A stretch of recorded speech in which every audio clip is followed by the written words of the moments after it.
जय जय श्री राधे। श्री कृष्ण जिस चांद के नीचे नाचे हैं वह चांद तो आज भी वही है।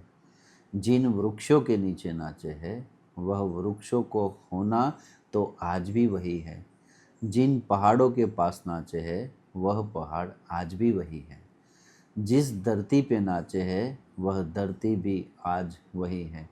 श्री कृष्ण से जो बहा होगा उस क्षण में वो सब इनमें आज भी छिपा हुआ है और ये सब उसे पी गया है। व्यक्ति तो विदा हो जाते हैं लेकिन उन्होंने छोड़ी हुई तरंगे सदा के लिए रह जाती हैं। व्यक्ति तो विदा ही हो जाते हैं। आप समझ, उन्होंने संग्रह की हुई वेव्स सबके सब उसके अस्तित्व में समा जाती है और लीन हो जाती है। उस पृथ्वी जहाँ श्री कृष्ण नाचे हैं उस पृथ्वी पर आज भी नाच जिंदा है। तो वहाँ श्री कृष्ण की प्रतिध्वनि सुनाई पड़ती है। जहाँ श्री कृष्ण ने बांसुरी बजाई थी आज भी उन पहाड़ों के बीच वो बांसुरी की धुन सुनाई पड़ती है। जिस यमुना ने उन्हें छुआ था, जिस यमुना ने उन्हें देखा था, आज भी वहाँ पे आप समझे कि वहाँ पे जब नाच होता है तो वहाँ पे आदमी नाच के मंत्र मुग्ध होके मिट जाता है। वह श्री कृष्ण है। श्री कृष्ण उस समय भी थे, आज भी वही हैं। उनको महसूस किया जा सकता है। श्री कृष्ण को हम महसूस कर सकते हैं, श्री कृष्ण को हम छू नहीं सकते हैं। आप समझिए मेरी बात को। श्री कृष्ण कोई बाहरी व्यक्ति थोड़ी है जो हम उन्हें ऐसे ही देख लेंगे, हम उन्हें ऐसे ही पा लेंगे, हम उन्हें ऐसे ही छू लेंगे, हम उन्हें ऐसे ही समझ लेंगे। ये शक्य हुआ ही नहीं है कभी और होना भी नहीं है कभी। आप दृढ़ता से समझिए बात को। श्री कृष्ण को जानना है, श्री कृष्ण को पहचानना है, श्री कृष्ण को जो समझना है हमको, तो उनको समझने के लिए सबसे पहले स्वयं को जानना आवश्यक है। स्वयं को जानने के लिए सबसे पहले स्वयं की श्वास को पहचानना है, स्वयं के भीतर उतरना है। अब कैसे होगा वो? स्वयं की श्वास को कैसे पहचानेंगे? तो एक बात समझिए, श्वास भीतर आई, क्षण भर रुकी, श्वास बाहर गई, क्षण भर रुकी। ये लगातार ही चलता रहेगा। जैसे आप समझिए, जैसे लगातार चलता रहेगा, जैसे जैसे श्वास आई गई, श्वास आई गई, श्वास आई गई, क्षण भर रुकेगी फिर जाएगी। ये जो श्वास की जो आपने माला बना ली, ये जो श्वास की आपने जो माला बना ली, तो ये माला आपको निरंतर श्वास को केंद्रित करने में मदद रूप हो जाएगी। फिर क्या होगा कि श्वास समझ में आएगा। श्वास ऐसे समझ में आ जाएगा कि स्वयं के भीतर उतरने का रास्ता आपको मिल जाएगा। जैसे ही आप भीतर उतरे, स्वयं को जान लिया, समझ में आया? स्वयं को आपने जैसे ही जाना, भीतर सहस्त्र कमल जागृत होंगे, भीतर अमृत पान होगा और वही अमृत श्री कृष्ण है। युगों युगों से तथाकथित बातें जो हमें समझाई गई है, ना तो जिन्होंने समझाई है उन्हें वो लोग पा पाए श्री कृष्ण को, और जो समझने बैठे हैं वो भी ना पा पाए श्री कृष्ण को। श्री कृष्ण को पाने के लिए यही करना पड़ेगा और कोई विकल्प है ही नहीं। पहले तो संपूर्ण शरणागत, श्री कृष्ण की शरणागति। दूसरा, उनमें लीन रहना। जैसे ही श्वास को आपने जान लिया है, आप भीतर उतरना शुरू हो गया। आपका भीतर ही श्री कृष्ण है, बाहर श्री कृष्ण है ही नहीं। श्री कृष्ण कोई व्यक्ति थोड़ी है जो आपको बाहर दिखेंगे, ऐसा तो कभी नहीं हुआ। जब तक वो सहशरीर थे वो बात कोई और थी, बराबर। मैं जिस श्री कृष्ण की बात कर रहा हूँ वो गोलोक धाम निवासी श्री कृष्ण की बात है। आपको यही समझना है, मेरी बात को समझिए। श्री कृष्ण ही परम तत्व है, ब्रह्मांडों के ब्रह्मांड के पिता श्री कृष्ण हैं, कण कण में श्री कृष्ण व्याप्त है। तो बात ऐसी ही हो गई कि आप में भी श्री कृष्ण है, आप में भी श्री कृष्ण है, अत्र तत्र सर्वत्र श्री कृष्ण है। आप समझिए, एक भी कोना ब्रह्मांड का ऐसा नहीं है जहाँ श्री कृष्ण नहीं है, एक भी जगह ऐसी नहीं है जहाँ श्री कृष्ण नहीं है। स्वयं प्रकृति भी श्री कृष्ण है, माया भी श्री कृष्ण है, उन दोनों के पति भी श्री कृष्ण है। अत्र तत्र सर्वत्र श्री कृष्ण ही श्री कृष्ण। मतलब श्री कृष्ण की बात जो चल रही है उसमें श्री कृष्ण को जो जानना है हमें, तो स्वयं को जानो, स्वयं से प्रेम करो। स्वयं को जानना बहुत ही आवश्यक है। आप अब ये सब करने के लिए, उनको जानने के लिए 24 घंटे में से जिस भी समय आप एकांत होता है, आपको जब एकांत मिलता है तो आप उस समय मोबाइल लेके बैठ जाते हैं, या तो टीवी चालू करके बैठ जाते हैं, या कुछ ना कुछ होता है, बराबर। वो उसमें ना जाए आप। आपको जब एकांत मिलता है तो आप एक रूम में बंद होके कोने में बैठ जाए, शांत मुद्रा में बैठ जाए, श्वास पे ध्यान केंद्रित करें। जैसे आपका श्वास पे ध्यान केंद्रित हुआ, आप भीतर उतर गए, सहस्त्र कमल जागृत हुए, अमृत पान हो जाएगा। वही अमृत श्री कृष्ण है। फिर आपके जीवन में, आपके सांसारिक जीवन में अमृत ही अमृत होगा, और आपका भीतर जो जीवन है, जो इस लोक से ऊपर का जो दिव्य लोक है, वो जो जीवन है वो भी अमृत से भर जाएगा। आप समझिए, युगों युगों से, लाखों करोड़ों खरबों सालों से आप और हम कई बार मर चुके, हर बार जन्म क्यों लेना पड़ा? हर बार जन्म इसलिए लेना पड़ा कि हमने मृत्यु को ना जाना। छिल्ली श्वास तक हमने मृत्यु को ना जाना, इसीलिए हम वापिस आए। अब इस बार भी जो मनुष्य जन्म मिला है, तो आप मनुष्य जन्म बहुत कठिनता से प्राप्त होता है। ये जन्म बहुत अद्भुत है, आप इसे ना गवा दे। मृत्यु के समय के पहले ही मृत्यु को जान ले। जिसने श्वास को जाना उसने मृत्यु को जाना, जिसने मृत्यु को जाना उसने परमात्मा परम तत्व श्री कृष्ण को जान लिया। मृत्यु को जानना आवश्यक है, मृत्यु ही परम सत्य है। यह संसार के अंदर, आप समझिएगा, ध्यान से सुनिएगा मेरी बात, यह संसार के अंदर जीवन के बाद एक ही चीज घटित होती है, वह है मृत्यु। मृत्यु ही परम सत्य है। मृत्यु को जानते ही परमात्मा आप पे बरसने लगता है। क्यों छिल्ली श्वास तक राह देखी जाए, अब तक तो कुछ ना मिला, युगों युगों से कितनी बार मर गए, कुछ ना मिला, बराबर।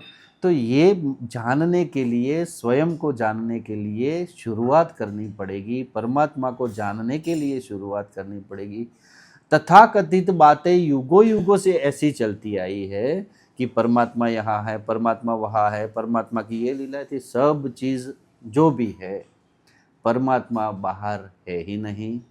कई बार ऐसा हुआ कि कहीं मंदिर जाके आए, कहीं उपवास कर लिए, ये कर लिया, दान कर लिया, वो कर लिया, सब कुछ कर लिया, जिसने करवाने को कहा उसे भी प्राप्त नहीं हुए, जिसने कर लिया उसे भी प्राप्त ना हुए।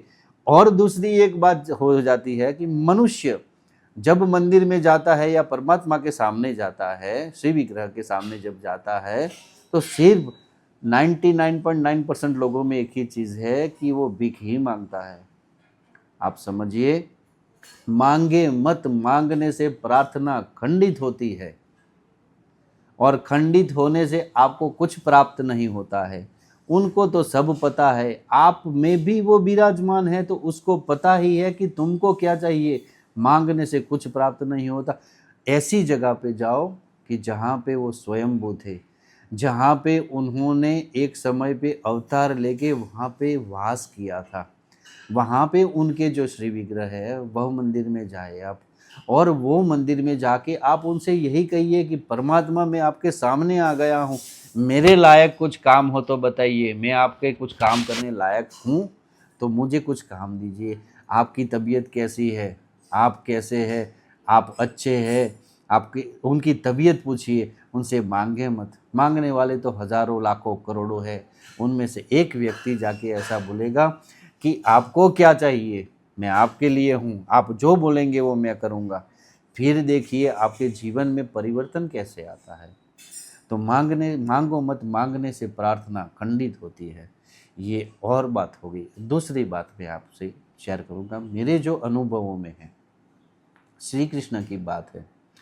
तो आप समझिए श्री कृष्ण जो है उनके सामने कुछ कहने की ज़रूरत नहीं है, मतलब भीतर जो बात है उसके लिए कुछ जानने की भानने की कुछ भी ज़रूरत नहीं है।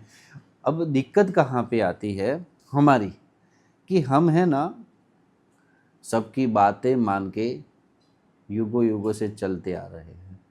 हमारे वडीलों ने, हमारे पूर्वजों ने हमें जो समझाया, यहाँ पे भगवान है, ऐसे मांगो, ऐसे मांगो, ऐसे पूजा करो, ऐसे करो, ये करो, वो करो, सब करके देख लिया, उन्होंने भी देख लिया, हमने भी देख लिया, कुछ प्राप्त ना हुआ, ना उन्हें प्राप्त हुआ ना हमको होगा। ऐसे कुछ प्राप्त नहीं होता है। सब चीज़ निर्धारित करती है मन पे। देखिएगा मन बहुत खराब है, मन आपको परमात्मा तक पहुंचने देता ही नहीं है।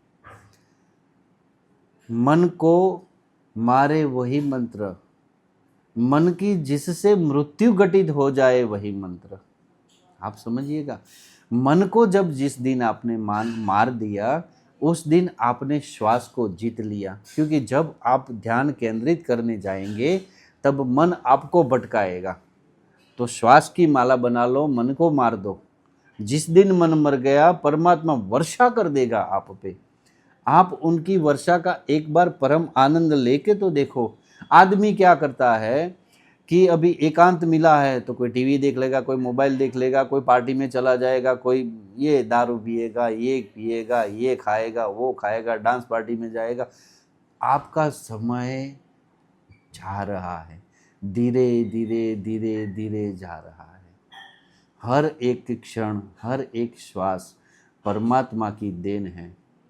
तो हर एक श्वास, हर एक क्षण परमात्मा को समर्पित कर दो, फिर वो आप पे बरसेगा।